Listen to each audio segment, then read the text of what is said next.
Okay students, कोशिश करेंगे कि इस क्लास में हम चैप्टर नंबर 9 को कंप्लीट कर ले, जिसका नाम है business operations of a manufacturing organisation.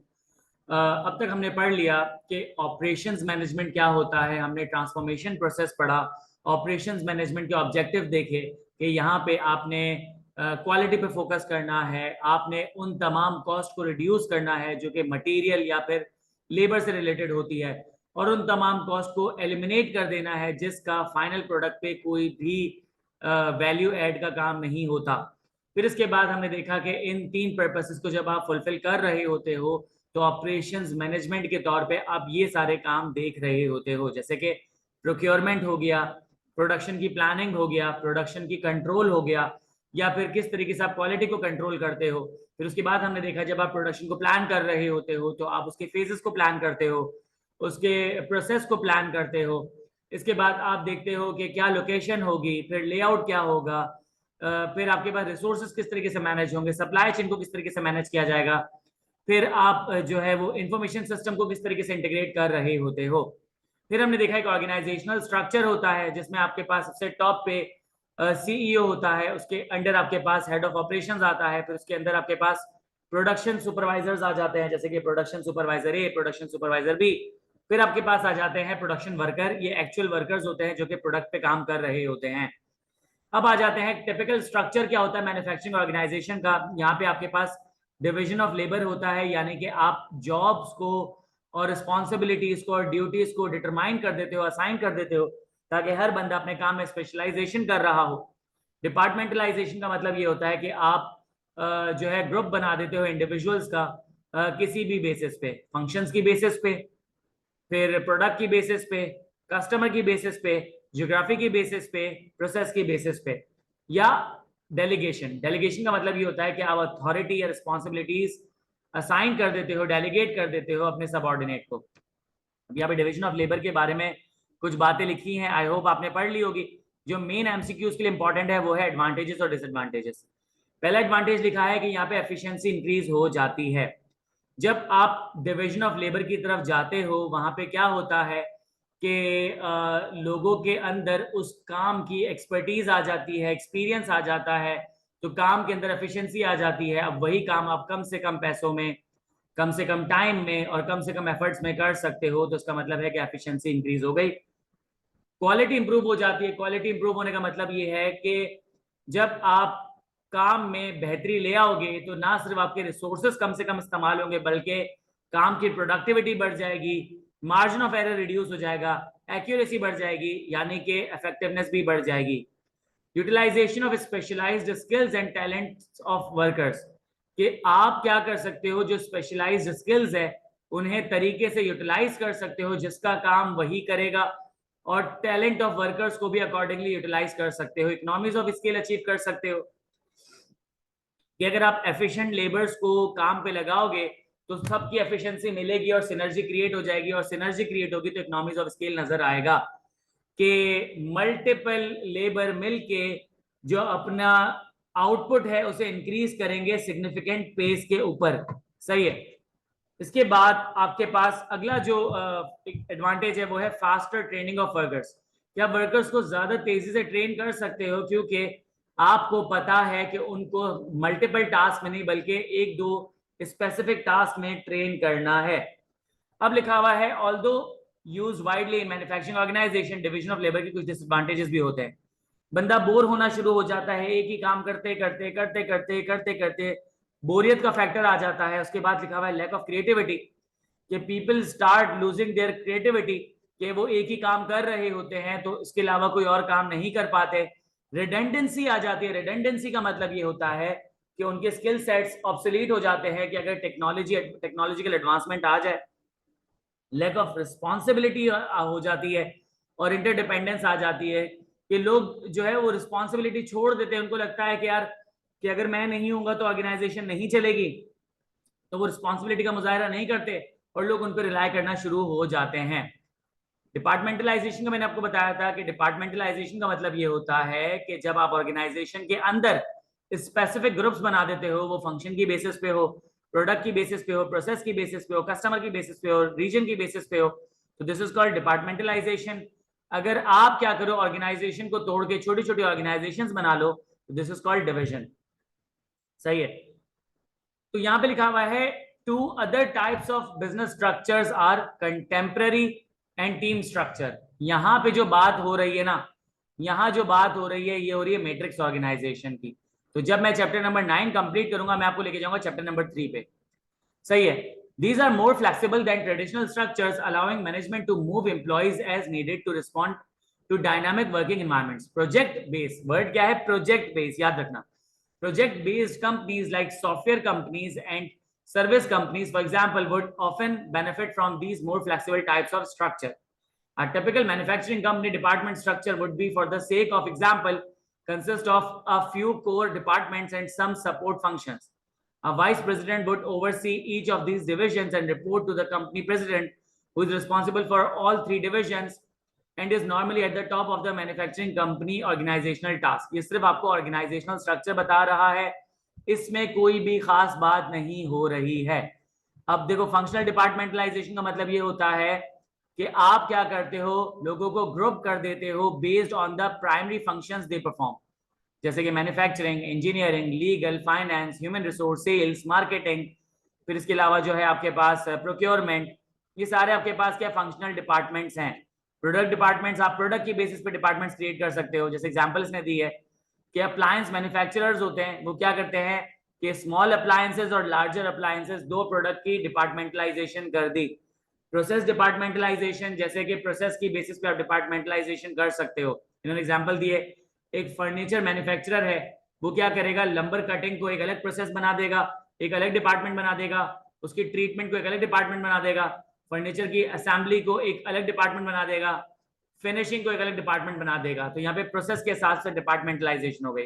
Customer के हिसाब से डिपार्टमेंटलाइजेशन कर सकते हो। एग्जाम्पल दी हुई है कि लुब्रिकेंट्स मैन्युफैक्चरिंग कंपनी जो है, उनके स्पेसिफिक कस्टमर्स है कि कुछ वो लुब्रिकेंट्स बना रहे होते हैं बड़ी मशीनरी के लिए, तो वो जो बड़ी मशीनरी है वो किसी बिजनेस के पास होगी, तो एक कस्टमर उनका बिजनेस है और एक कस्टमर उनका कौन है, कंज्यूमर है। वो लुब्रिकेंट बनाते होंगे गाड़ियों के लिए, बाइक्स के लिए, जनरेटर्स के लिए। तो यहाँ पे आपके पास एक कस्टमर है बिजनेस, एक कस्टमर है कंज्यूमर।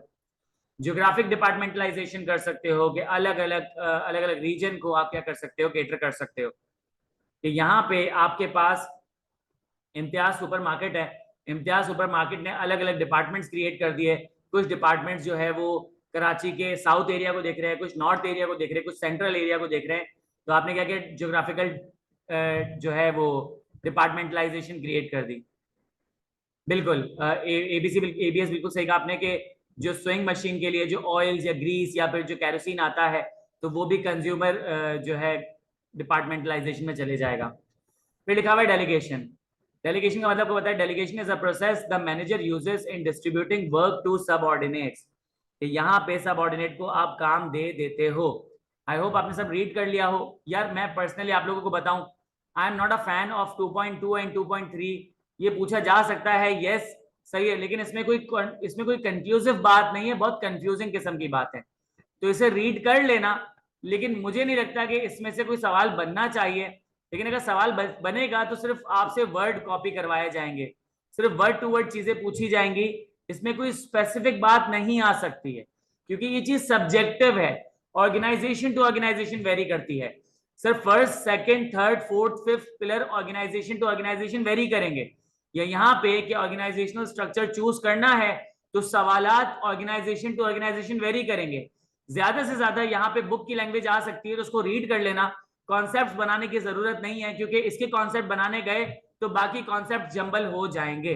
तो ये मैं बहुत बड़ी स्टेटमेंट दे रहा हूं कि इसको सिर्फ रीड कर लो, कि इसमें अगर आपके पास एमसीक्यूज आएंगे तो वर्ड टू वर्ड एमसीक्यूज आएंगे, इस पे कॉन्सेप्चुअल एमसीक्यूज आना आई हाईली डाउट।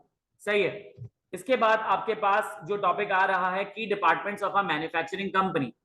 एक मैन्युफैक्चरिंग कंपनी के की डिपार्टमेंट्स क्या होते हैं? Production, research and development, purchasing, marketing and sales, human resource management, accounting and finance. और ये कहीं ना कहीं मैंने आपसे बार बार डिस्कस किए हैं इस चैप्टर में।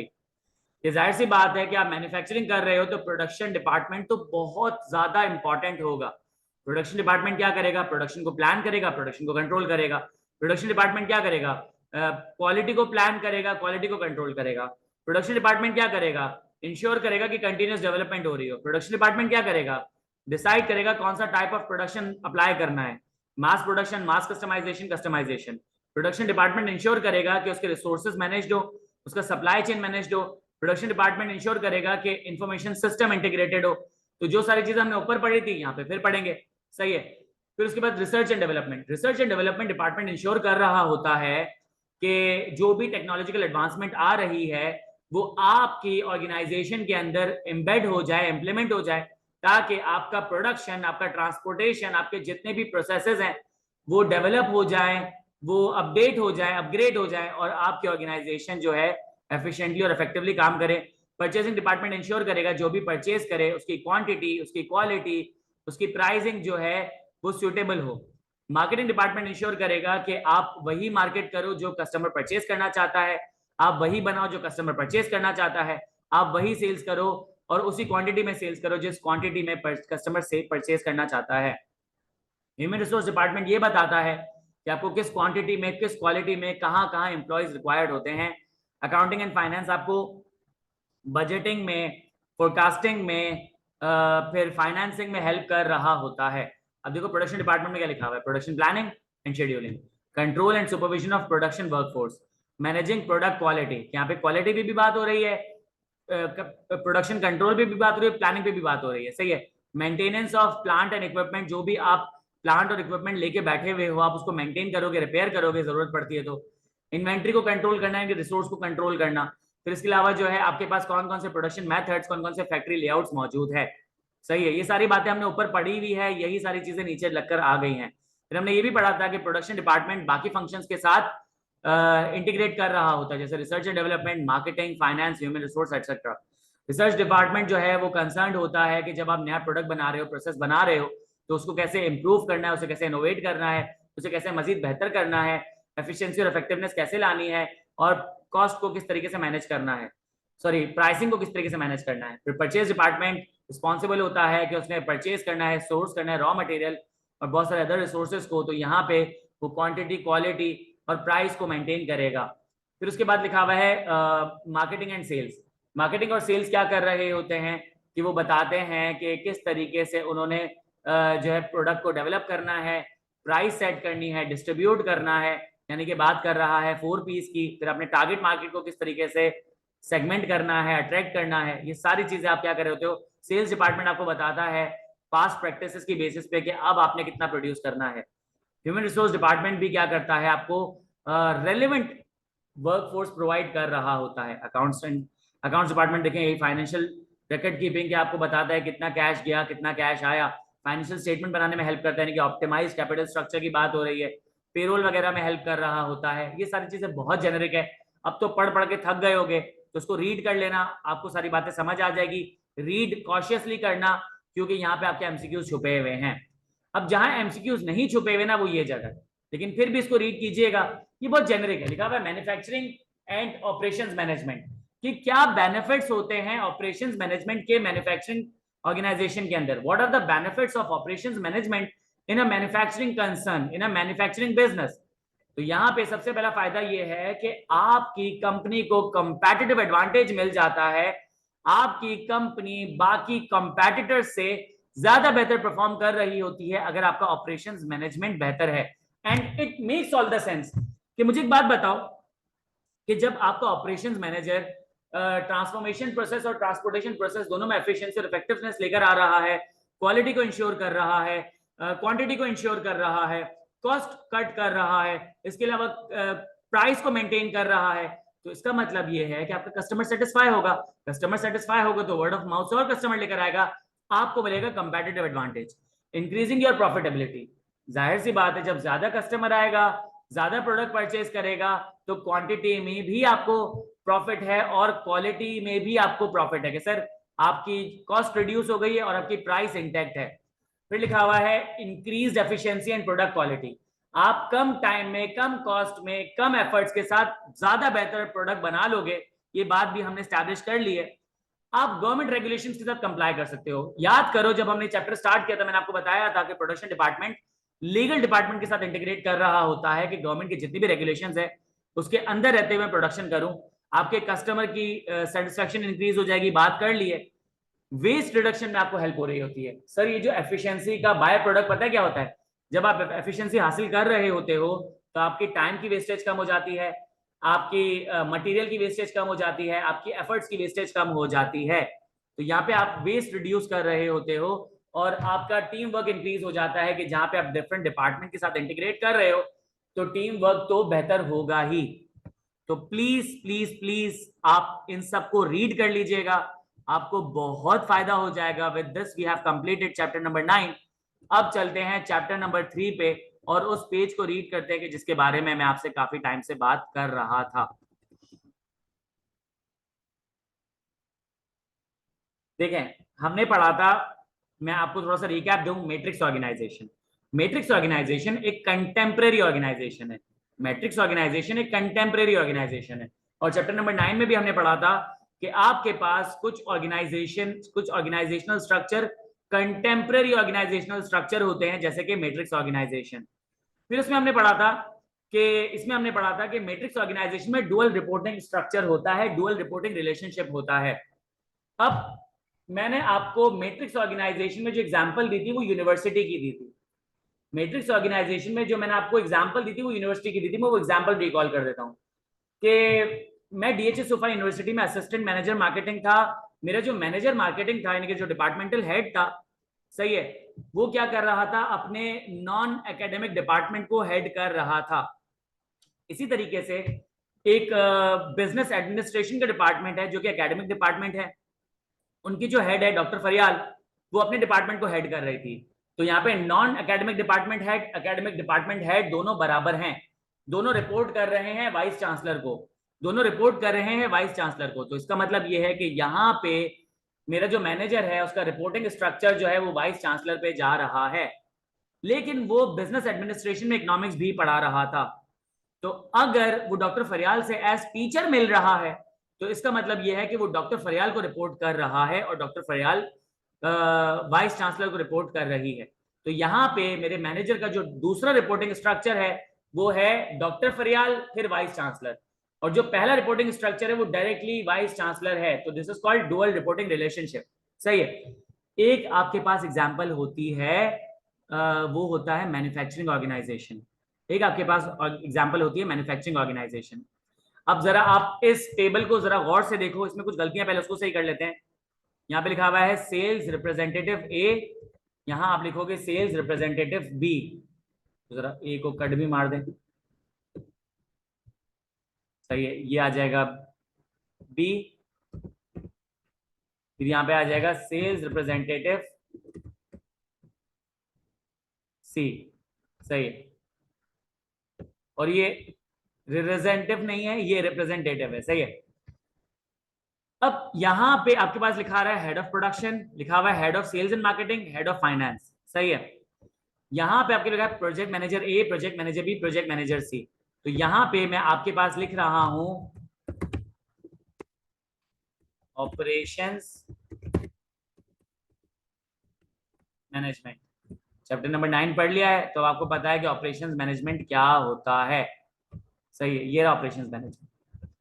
अब देखो, इस एग्जाम्पल को समझने के लिए अगर आपके पास होता सिर्फ प्रोडक्ट ए, अगर आपके पास होता सिर्फ प्रोडक्ट ए, तो प्रोडक्ट ए में head of production product A बनाता, head of sales and marketing उसकी मार्केटिंग करता, उसकी सेल्स करता, head of finance and admin क्या करता कि उसके फाइनेंसेस को कंट्रोल कर रहा होता, सही है। लेकिन हुआ ये कि ऑर्गेनाइजेशन ने प्रोडक्ट बी और प्रोडक्ट सी भी बनाना शुरू कर दिया। तो यहाँ पे हेड ऑफ प्रोडक्शन ए भी बना रहा है, बी भी बना रहा है और सी भी मैन्युफैक्चर कर रहा है। Head of sales and marketing A को भी मार्केट कर रहा है, बी को भी मार्केट कर रहा है, सी को भी मार्केट कर रहा है। हेड ऑफ फाइनेंस ए को भी फाइनेंस कर रहा है, बी को भी फाइनेंस कर रहा है, सी को भी फाइनेंस कर रहा है। यहां मसला क्या आएगा? यहां मसला ये आएगा कि हेड ऑफ प्रोडक्शन शायद ए की प्रोडक्शन को भूल के बी और सी पे फोकस करे, या बी को भूल के ए और सी पे फोकस करे, या सी को भूल के ए और बी पे फोकस करे। सेल्स एंड मार्केटिंग वाला शायद ए की मार्केटिंग ज्यादा करे, बी और सी को भूल जाए, बी की मार्केटिंग ज्यादा करे, ए और सी को भूल जाए, सी की मार्केटिंग ज्यादा करे, ए और बी को भूल जाए, या किसी दो की मार्केटिंग कर रहा हो। फाइनेंस वाला किसी एक की फाइनेंस में बिजी हो और बाकी की फाइनेंस नहीं देख रहा हो। तो हर प्रोडक्ट को इज्जत मिले तो आपने बिठा दिया project manager A, project manager B, project manager C. ये project manager being the operational manager क्या इंश्योर करेगा कि जो प्रोडक्ट बन रहा है प्रोडक्शन डिपार्टमेंट उस पर ध्यान दे। मेरा जो प्रोडक्ट जो सेल होगा मार्केटिंग डिपार्टमेंट उसकी मार्केटिंग और सेल्स पे ध्यान दे। जो उसके पैसे चाहिए, जो फाइनेंसेस चाहिए, तो फाइनेंस डिपार्टमेंट मेरे प्रोडक्ट को टाइम दे। तो प्रोडक्शन मैनेजर ए अपने प्रोडक्ट की production, sales and marketing, finance को खुद इंश्योर करेगा। प्रोजेक्ट मैनेजर भी अपने प्रोडक्ट पे टाइम लगाएगा, प्रोजेक्ट मैनेजर सी अपने प्रोडक्ट पे टाइम लगाएगा। तो ये जो हेड ऑफ ऑपरेशंस ना तीनों प्रोडक्ट पे काम करेगा, हेड ऑफ सेल्स तीनों प्रोडक्ट पे काम करेगा, हेड ऑफ फाइनेंस तीनों प्रोडक्ट पे काम करेगा, क्योंकि इनको बताने के लिए यहाँ पे मौजूद हैं ए, बी और सी। तो इसका मतलब ये है कि sir production supervisor A head of production को भी आंसरेबल है और प्रोजेक्ट मैनेजर ए को भी आंसरेबल है। सर ये जो सेल्स रिप्रेजेंटेटिव ए है ये हेड ऑफ सेल्स को भी आंसरेबल है, प्रोजेक्ट मैनेजर ए को भी आंसरेबल है। सर ये जो प्रोजेक्ट मैनेजर सी है, सॉरी ये जो मैनेजर फाइनेंस सी है ये हेड ऑफ फाइनेंस को भी आंसरेबल है, ये प्रोजेक्ट मैनेजर सी को भी आंसरेबल है। सर ये जो प्रोजेक्ट सुपरवाइजर सी है ये हेड ऑफ प्रोडक्शन को भी आंसरेबल है, ये प्रोजेक्ट मैनेजर सी को भी आंसरेबल है। Dual reporting relationship. सर अब यहाँ पे एमसीक्यूज के लिए आपके पास सवाल आता है कि मैट्रिक्स ऑर्गेनाइजेशन को हम प्रोजेक्ट मैनेजमेंट अप्रोच भी कहते हैं, प्रोजेक्ट मैनेजमेंट अप्रोच भी कहते हैं, क्योंकि यहाँ पे दो डिपार्टमेंटलाइजेशन का कॉम्बिनेशन हम पढ़कर आए थे ना। डिपार्टमेंटलाइजेशन, फंक्शनल डिपार्टमेंटलाइजेशन पढ़ा था, प्रोडक्ट डिपार्टमेंटलाइजेशन पढ़ा था। फंक्शनल डिपार्टमेंटलाइजेशन का मतलब ये है, यहाँ पे देखो अभी फंक्शनल डिपार्टमेंटलाइजेशन चल रही। जब प्रोडक्ट ए था तो बात हो रही थी फंक्शनल डिपार्टमेंटलाइजेशन की, प्रोडक्शन की, सेल्स एंड मार्केटिंग की और फाइनेंस एंड एडमिन की। फिर जैसे ही आपके पास प्रोडक्ट बी और सी आ गया तो साथ में आपके पास आ गया प्रोडक्ट डिपार्टमेंटलाइजेशन भी। Product department A, product department B, product department C. अब समझ आ रहे मैट्रिक्स? पहले जब आपके पास एक प्रोडक्ट था तो आपके पास सिर्फ फंक्शनल डिपार्टमेंटलाइजेशन थी, production department, sales and marketing department, finance department. फिर जैसे आपके पास मल्टीपल प्रोडक्ट्स आए तो आपके पास प्रोडक्ट डिपार्टमेंटलाइजेशन भी आ गई। प्रोडक्ट डिपार्टमेंटलाइजेशन, फंक्शनल डिपार्टमेंटलाइजेशन, इनका क्रॉसओवर कहलाता है मैट्रिक्स ऑर्गेनाइजेशन या फिर project management approach. The matrix organization is also called the project management approach of organizational structure. It combines functional and product departmentalization, complementing their strengths and weaknesses, which brings together people from different functional areas of the organization such as manufacturing, मैंने बताया, finance and marketing अभी बता कर आया हूं। और जो आपके पास प्रोडक्ट मैनेजमेंट है वो project A, project B, project C पे काम कर रहे होंगे। तो इस तरीके से आप क्या कर सकते हो, मैट्रिक्स ऑर्गेनाइजेशन बना सकते हो। बिल्कुल एबीएस में अभी तुमसे पूछने वाला था, मैं भी तुमसे कहने वाला था कि ये आपके पास as it is copy paste paragraph आया है and you said it earlier. Here I like this approach. ये प्रोएक्टिव अप्रोच कहलाती है कि जब आप तालीम के लिए टीचर से आगे भाग रहे होते हो तो मैं इसको बहुत अप्रिशिएट करता हूं। आप सब ये कर सकते हो। मैं किसी को भी ओवर स्मार्ट, ओवर एफिशिएंट नहीं कहूंगा, मैं किसी को भी डिस्करेज करने पे बिलीव नहीं करता। तो माशाल्लाह आप सब बेहतरीन कर रहे हो, बट एबीएस hats off to you. With this we have completed chapter number 9। हमारा चैप्टर नंबर 9 भी कंप्लीट हो गया, चैप्टर नंबर 3 भी कंप्लीट हो गया, बाकी हमारे चैप्टर नंबर 1 से लेकर 9 तक कंप्लीट हो चुके हैं। अब all we need to do is कि रात को चैप्टर नंबर 10 स्टार्ट करना है, इसको इंशाल्लाह कल तक कंप्लीट कर लेना है, ताकि हमारे पास इतना टाइम मौजूद हो कि थर्सडे को, फ्राइडे को, सैटरडे को, संडे को हम बैठ के प्रैक्टिस करें और इंशाल्लाह आप लोग इस पेपर को फर्स्ट अटेम्प्ट में पास कर लो। किसी का कोई सवाल है तो पूछ लें, अदरवाइज अब की क्लास मैं ऑफ करता हूं। मुलाकात होती है आपसे 4 बजे और जरा हम business writing and comprehension skills को प्रैक्टिस करते हैं जी। That's it. चलें, ख्याल रखिएगा। अल्लाह हाफिज।